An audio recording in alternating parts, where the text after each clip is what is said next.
So I'm not actually really pitching anything here, but I'm Zach Phillips. I moved here around Christmas time. I've been a freelance post-production filmmaker and production filmmaker, as well as a web developer for the past couple of years. And I've been at the Coin Loft now for 2 months. And mostly I just want to say that the Coin Loft has been the best decision I've ever made as an independent. I know I've only been independent for a couple of years, but I will say that working at home versus working here, all of the tangible benefits that you get just being in a good space and having a place to go to work and being around people who can help you with things if you need help is amazing, but there's intangible benefits too, which you can only describe as energy, and I can just say that I've got about 10 times more done since I've been at the Coin Loft than before. So if anybody's working at home in their bathrobe till 5 p.m., 5:30, Pajamas. Definitely check it out. So all I want to say, well, quick, you guys just mentioned Precess every Tuesday and Thursday morning at 8 o'clock. We could move it earlier, but these guys don't like to get up early. But we go there and we play basketball, and that's been great, part of working at the Coin Loft.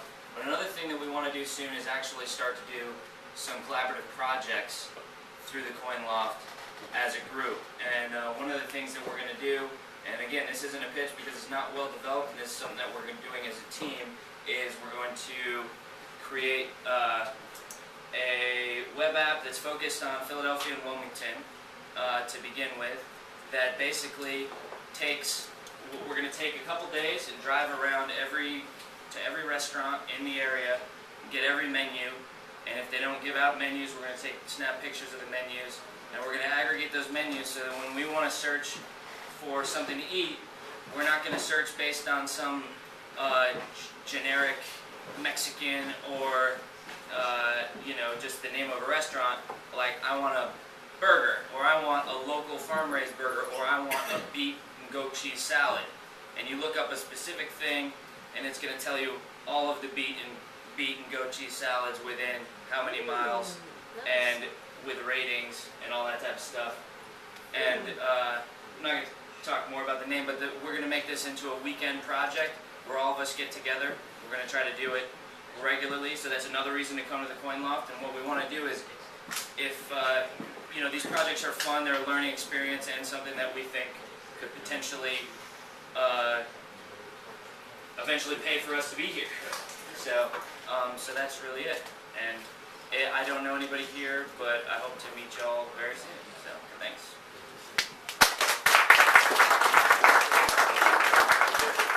Really quickly clarify, that means that this place will be completely paid for by the efforts of the people that work here. So that's a really, really huge thing. And also it allows people that haven't necessarily joined yet to be kind of grandfathered in. We'll have a whole payment system that you'll have to go through to pay everyone back. So not paying money would probably be not as fun as you think. But again, it's a way of giving back to our community and not being a burden to the community, but giving people the opportunity to collaborate and be a part of something a little bit bigger than themselves. All right, so is Tim here? Tim is not here. Okay, so our last person, I guess. I'll go. Okay, he will go. He will be our last anyway. Now that your person wasn't here. Next person to the stage here is Dre. Andre Wright. He will. Is your yeah, just connect one wire to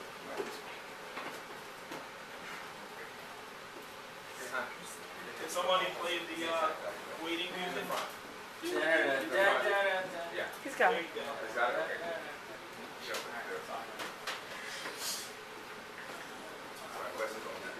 Should be good.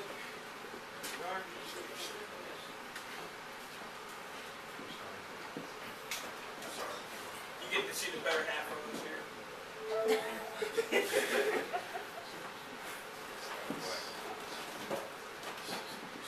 Here you go.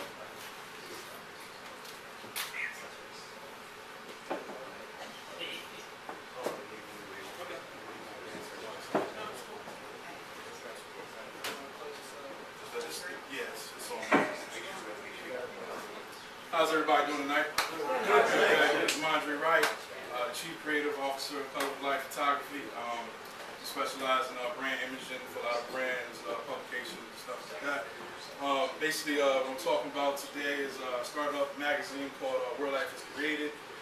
Took 15 individuals from different backgrounds, creatives, as far as photographers, music musicians, filmmakers, artists, basketball players that all stand for what Color of Life is all about. And basically, I had got them. I took a day out of the day, took a time out of the day to basically photograph them, and did the whole bio, and I designed the whole magazine all around them. Basically, it's to show light on their brands and to give light to them. Also, the whole outcome of it is basically I'm putting together an art show. It's all about them. Have a red carpet pulled out for them. Kind of bring that New York flavor to Wilmington. I work mainly out of New York, but I live here in Delaware. Basically, that's in a nutshell, real quick. Basically, my questions for you is: should I sell it or should I give it to free? Also, proceeds that I will generate from the event is going to go back to the community and give it to the children. I'm a big advocate of giving back to the children. I was raised in the Boys and Girls Club, and that's basically where I basically got my start to doing creativity, becoming a photographer. And that's basically it. Real quick in a nutshell. So, are you going to do 15 new people like in a given time, or is it just 15 people? This like I said, this is just the beginning. I just basically chose 15 individuals. If the community loves it, they take it and buy into it, then I will definitely choose another 15 people that represents what Color of Life, positive energy, and just keep it going. Well, I think the reason why I ask is I think that's a good idea and a good concept. You know, to take 15, random whatever people, right, and do a magazine based on monthly, whatever right, type of basis. That's right. It's reason why another reason why I'm doing it because it hasn't been done here. It's been done in New York, Philly, LA, but it hasn't been done here. And I'm just shining light on a lot of creative folks, brands, individuals that you don't get to see on an everyday basis. And it's a cool thing. Do they charge in the other areas for the magazine? Basically, some do. It depends on which magazine publication you're looking for, but some give it for free. Okay. I was willing to give it for free just because it's a great way just to market it and just Right. get people to view it, and then eventually start making charging. Right. Or you could, a lot of free publications then have advertisers that are paying to be in it. Yeah. So that would be. I didn't really think about doing advertisement. It was just basically just going to be my brand, just showcasing the logos and all that stuff. But I definitely will look into that. Right. stuff. You could also split it down the middle, and instead of giving it away or charge, why don't you just make it real cheap? So that so you'll still make something, and maybe more people would buy into it if it was like, under $10, not $5 even. Yeah, also want to make it not just a magazine, a collector's item. Because Right, it's okay. going to be very valuable, putting a lot of work into it. A lot of these people some are from Delaware, some are from California, some are from New York. So I got a different array of people from different areas to be part of it. Were you trying? Are you going to each time have 50 new people, or Yes. are you also going to have a whole section following the ones you've already featured? I haven't really thought about that, but mainly right now it's just going to be 15 new people every time I come out with a publication. Got two more. So, Yeah. My question was on the individuals that you pick, are they considered like new and upcomers maybe in their community, and you're trying to capture them before they get to maybe a certain level, whether it's a success or failure thing, but just maybe to give them that extra boost that maybe that they need? They are majority of them are up and coming. They have a lot of great talents, and I'm just following them.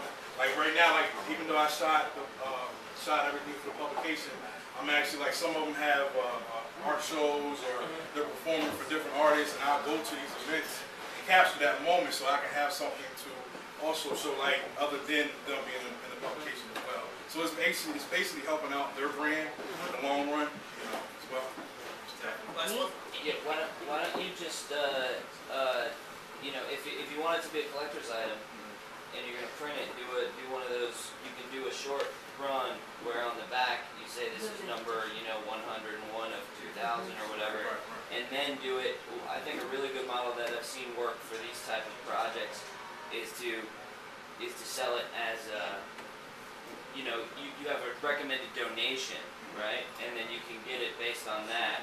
And then you actually find people will pay more if you say, well, pay what you think it's worth, you know, than if you just say, well, this is $10. If you say, well, pay what you think it's worth, and a portion of this is going to the Boys and Girls Club of Wilmington, now all of a sudden, you know, people are willing to pay 25, 30 bucks, you know.